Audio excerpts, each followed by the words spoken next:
형들, 공대공 전투 104승 무패, 하늘에서 진 적 없는 전투기가 있었어. F-15. 근데 4월 3일 이란 땅에서 날아온 미사일에 떨어졌어. 910억짜리 비행기야. 근데 미국은 이 비행기보다 더 많은 돈을 쓴 게 있어. 조종사 구하는데 2조 8천억, 비행기보다 사람이 더 비싼 거지. 이란 대륙 한복판 해발 2000m 산속에서 48시간을 버틴 이 남자한테 대체 뭐가 있길래 이렇게까지 한 건지. 근데 이 작전이 지금 유가랑 환율을 흔들고 있어. 끝까지 따라와. F-15E, 이 전투기는 복자형이야. 앞좌석에 조종사, 뒷좌석에 미사일 쏘는 사람이 타. 이란 남서부 차하르 마을 바흐티아리주 상공에서 이 비행기가 떨어졌어. 앞좌석 조종사는 수시간 만에 구출됐어. 근데 뒷좌석은 실종이야.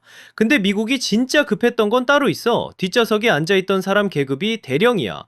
전투기 조종사 한 명 키우는데 F-15 기준으로 100억 넘게 들어. F-20이나 F-35급이면 200억이야. 근데 대령급이면 거기에 수십 년 경험이 붙어있는 거지.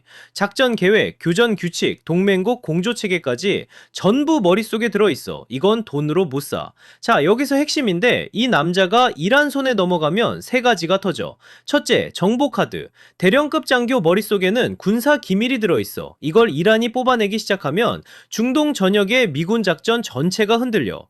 둘째, 선전카드. 1991년 걸프전 때 이라크가 미군 조종사 포로들을 TV에 끌어냈어.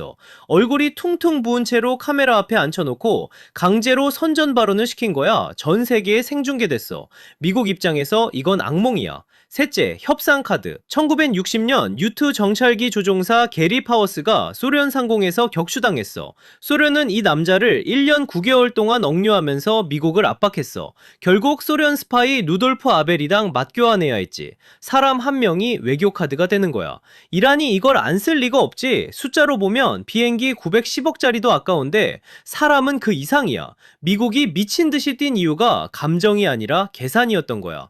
이 뉴스가 뜨자마자 로키드 마틴 주가가 움직이기 시작했어. 전쟁이 격화될수록 방산주에 돈이 몰리는 구조야. 이유는 뒤에서 정리해줄게. 이 남자가 지금 권총 한 자루 들고 산속에 있어.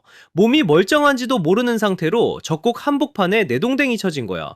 이란이 현상금까지 걸었어. 6만 달러. 근데 이 남자가 살아남은 방법이 진짜 소름이야. 권총 한 자루로 48시간을 어떻게 버텨? 일단 사출부터 이야기해야 해. 전투기에서 튕겨나오는 순간 몸에 가해지는 충격이 18에서 20G야. 롤러코스터의 10배. 사출에서 살아남은 사람들 중에 20에서 56%가 척추 부상을 입어. 살아서 땅에 내려도 멀쩡할 확률이 반반이야. 좌석이 로켓처럼 솟구치면서 목이랑 허리가 한 방에 꺾일 수 있어. 낙하산이 펼쳐져도 착지 충격까지 버텨야 해. 이 남자가 내린 곳이 자그로스 산맥이야. 2000m가 넘는 산악지대. 낙하산 줄 끊고 구급키트 챙겨서 바위 틈새에 몸을 숨겼어. 가진 거라곤 9mm 권총 한정, 암호화 무전기, 에너지바 몇 개, 나이프, 이게 전부야. 밤이 되면 기온이 뚝 떨어지는 고산지대에서 불도 못 피워. 근데 무전기를 함부로 켤 수가 없어. 전파를 쏘는 순간 이란이 위치를 잡아버리거든. 이란이 이 남자한테 현상금 6만 달러를 걸었어. 약 8천만 원. 그 돈이면 현지 주민 입장에서 몇 년치 수입이야. 누구라도 신고할 동기가 충분해. 수색대가 산으로 올라오기 시작했고 차량 행렬까지 보여. 무전기 한 번 잘못 누르면 그대로 끝나는 상황이야.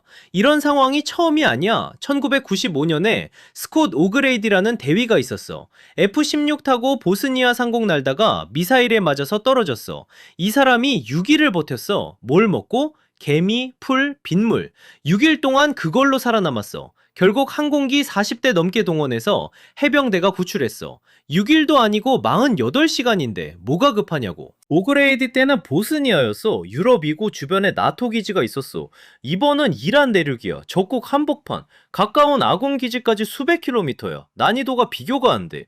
근데 이 사람들이 이렇게 버틸 수 있는 이유가 있어. 시어 훈련이라고 들어봤어? 생존, 회피, 저항, 탈출. 최악의 상황에서 살아남는 법을 미리 겪어보는 훈련이야. 진짜 굶기고 잠 안 재우고 포로 신문 시뮬레이션까지 해. 특수부대 훈련 과정 전체 탈락률이 80%야. 10명 들어가면 8명이 포기해. 시어는 그 중에서도 가장 극한 코스야. 이걸 끝까지 버틴 사람만이 전투기 뒷좌석에 앉을 수 있는 거야. 시어까지 마친 파일럿 하나 만드는데 100억이야. 이 사람은 대령이니까 그 이상이지. 미국한테 이건 감정이 아니라 투자 보호야. 수백억짜리 자산이 적국 산속에서 바위 밑에 숨어 있는 거야. 100억짜리 인재를 지키려고 수천억을 쓰는 나라야. 그 돈이 어디로 가겠어? 방산업체 주머니지. 자, 그래서 미국이 뭘 했냐? 형들 이거 진짜 영화야. 이란 대륙 한복판에서 대체 어떻게 꺼내왔냐? 일단 1차 구출부터 볼게. 앞좌석 조종사는 HH-60W 헬기 2대가 들어가서 빼왔어. 근데 이게 쉬웠냐? 이란 지상 화력에 헬기가 피격당했어. 승무원이 부상을 입었는데도 비행을 멈추지 않았어. 그 와중에 엄호하던 A-10 공격기마저 이란 화력에 맞았어. 이 조종사가 피격된 상태로 쿠웨이트 영공까지 날아간 다음에 사출했어. 그 자체가 또 하나의 생존극이야. 앞좌석 한 명 꺼내는데 이 난리가 났어. 근데 뒷좌석은 아직 이란 산속에 있어. 여기서 CIA가 판을 하나 깔아. 이란 내부에 거짓 정보를 흘린 거야. 미군이 이미 뒷좌석 승무원을 찾아서 이동 중이라고. 낚시할 때 찌를 반대쪽에 띄워놓고 진짜 미끼는 다른 데 들이오는 거지. 이란 수색 병력이 교란됐어. 그 사이에 진짜 구출팀이 들어간 거야. 누가 갔냐? 나이트 스토커 160 특수작전 항공연대. 빅라덴 잡으러 갔던 그 부대야. 미군이 가장 불가능한 작전에 투입하는 사람들이지. 작전은 이렇게 진행됐어. 특수부대 전용 수송기 MC-130J 2대가 이란 땅 안에 임시 활주로를 찾아서 착륙했어. 적국 내륙에 수송기를 내린 거야. 거기에 임시공항을 깐 거지. 연료 보급하고 헬기 뜰 준비를 한 거야.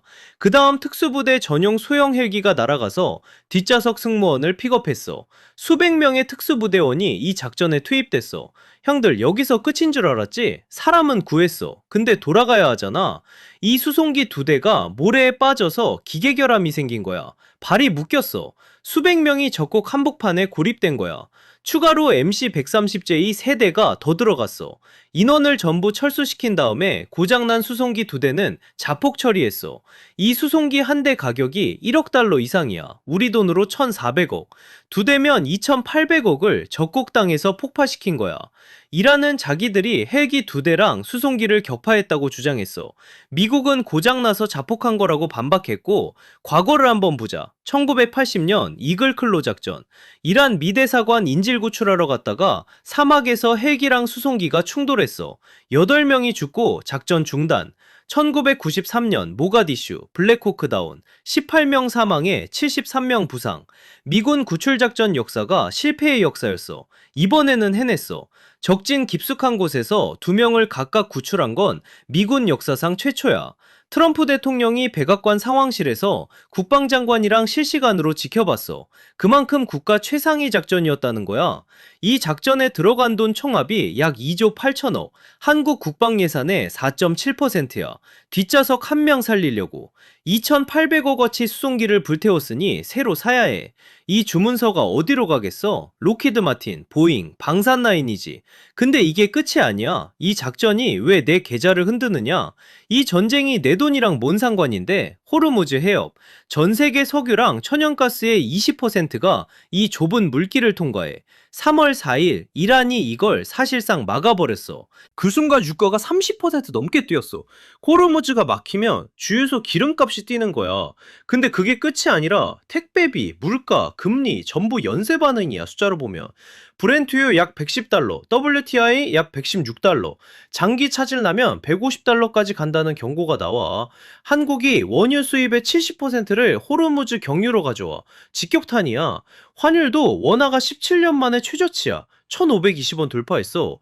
고인플레이션에 고금리에 원화 약세, 트리플 쇼크가 한국 경제를 때리고 있어.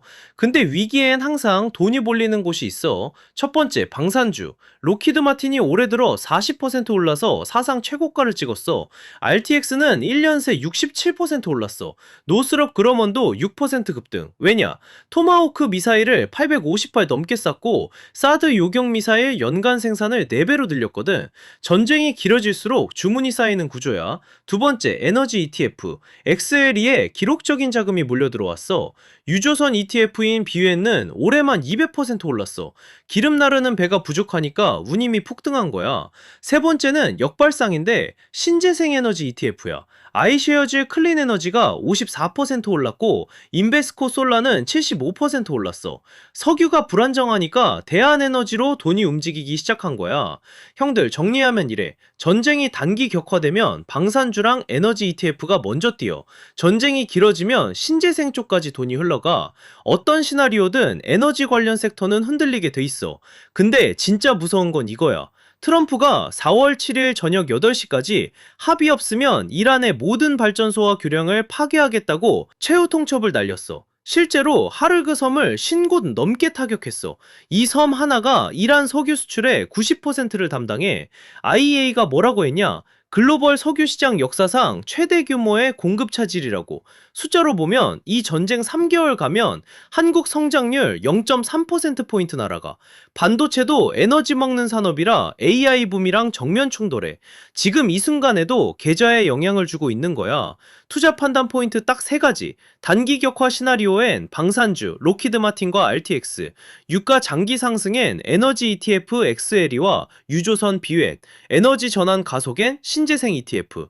시나리오별로 어디에 무게를 둘지의 판단은 각자 몫이야. 근데 이 전쟁이 여기서 끝나느냐? 910억짜리 전투기가 떨어진 날 미국은 2조 8천억을 써서 조종사를 구했어. 이게 전략이야, 감정이야? 둘 다야. 미국은 자국민 한 명 못 구하는 나라란 인식이 퍼지는 순간 동맹 전체가 흔들린다는 걸 알거든. 근데 형들한테 진짜 중요한 건 이거야. 이 전쟁이 끝나든 안 끝나든 유가, 환율, 방산주는 이미 움직이고 있어. 뉴스 터지고 나서 차트 보면 늦어. 흐름을 먼저 읽어야 계좌가 버텨. 구독 눌러놔.